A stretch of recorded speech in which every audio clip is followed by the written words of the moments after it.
मित्रांनो, आपल्याला सर्वांना माहिती आहे की बारामती हे फक्त मतदारसंघ नाही, हा महाराष्ट्राच्या राजकारणाचा एक केंद्रबिंदू आहे. आणि याच बारामतीत असा एक दिवस पाहायला मिळाला ज्याकडे संपूर्ण राज्याचं लक्ष लागलं होतं. अजित पवार यांच्या आकस्मिक निधनानंतर झालेली ही पोटनिवडणूक भावना, सहानुभूती, सत्ता आणि वारसा या सगळ्यांची परीक्षा घेणारी ठरली. पण मतदानाच्या दिवशी जे चित्र समोर आलं ते अनेकांना आश्चर्यचकित करणारं होतं. कारण मोठी लढत होईल असं वाटत असताना निवडणूक जवळपास एकतर्फी झाल्याचं चित्र दिसलं. नमस्कार मित्रांनो, मी सपना, स्वागत आहे तुमचं माझी बातमी या चॅनलमध्ये.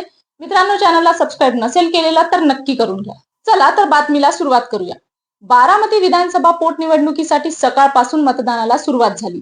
पण सुरुवातीची आकडेवारी पाहिली तर मतदारांचा प्रतिसाद काहीसा संथ असल्याचं दिसलं. सकाळी 9 वाजेपर्यंत फक्त 8.1% मतदान झालं. त्यानंतर 11 वाजेपर्यंत हा आकडा 20.59% पोहोचला. दुपारी 1 वाजेपर्यंत 31.91% मतदान झालं.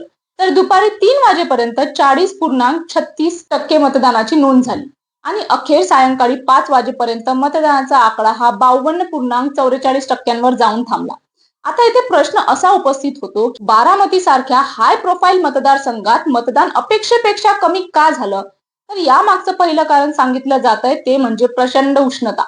कडक उन्हामुळे अनेक मतदार घराबाहेर पडले नाही.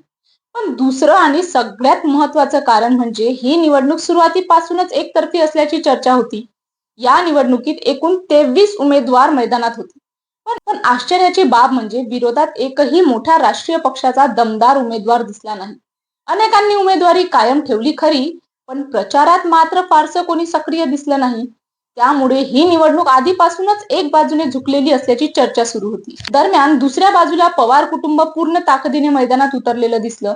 स्वतः उपमुख्यमंत्री सुनेत्रा पवार यांनी काटेवाडी येथील जिल्हा परिषद शाळेतील मतदान केंद्रावर मतदानाचा हक्क बजावला.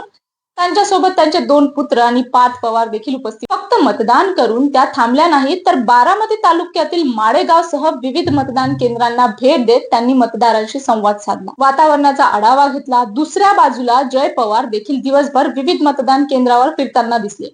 प्रत्येक घडामोडीवर लक्ष ठेवलं जात होतं आणि इथेच या निवडणुकीला भावनिक वळण मिळालं. मतदान करण्याआधी सुनेत्रा पवार यांनी अजित पवार यांच्या स्मृतीस्थळाला भेट दिली, त्यांना अभिवादन केलं. त्यानंतर काटेवाडीत जाऊन अजित पवार यांच्या मातोश्री आशाताई पवार यांचे आशीर्वाद घेतले. हा क्षण अनेकांसाठी भावनिक ठरला. दुसऱ्या बाजूला खासदार सुप्रिया सुळे यांनीही आपल्या कुटुंबासह मतदानाचा हक्क बजावला. मुलगी रेवती, रणजित पवार, शुभांगी पवार हे देखील त्यांच्यासोबत दिसले. तर योगेंद्र पवार, श्रीनिवास पवार आणि शर्मिला पवार यांनीही मतदान केलं. म्हणजेच मतदानाचा दिवस हा फक्त निवडणुकीचा नव्हता, तर पवार कुटुंबाच्या राजकीय वारशाचा आणि ताकदीचा देखील होता. आता सगळ्यांच्या नजरा लागल्या आहेत त्या 4 मे कडे. कारण याच दिवशी ठरणार आहे की सुनेत्रा पवार खरंच रेकॉर्ड ब्रेक करतील का? राष्ट्रवादीने यासाठी पूर्ण ताकद पणाला लावली. सहानुभूतीची लाट, कुटुंबाची उपस्थिती आणि जवळपास एकतर्फी झालेली निवडणूक या सगळ्याचा निकालावर किती परिणाम होतो हे पाहणं महत्वाचं ठरणार आहे. पण तुम्हाला काय वाटतं, कमी मतदानामुळे निकालावर काही परिणाम होईल का? आणि सुनेत्रा पवार रेकॉर्ड ब्रेक विजय मिळवतील का? तुमचं मत कमेंट सेक्शन मध्ये नक्की सांगा आणि अशाच मोठ्या राजकीय अपडेट्ससाठी चॅनलला फॉलो करायला विसरू नका.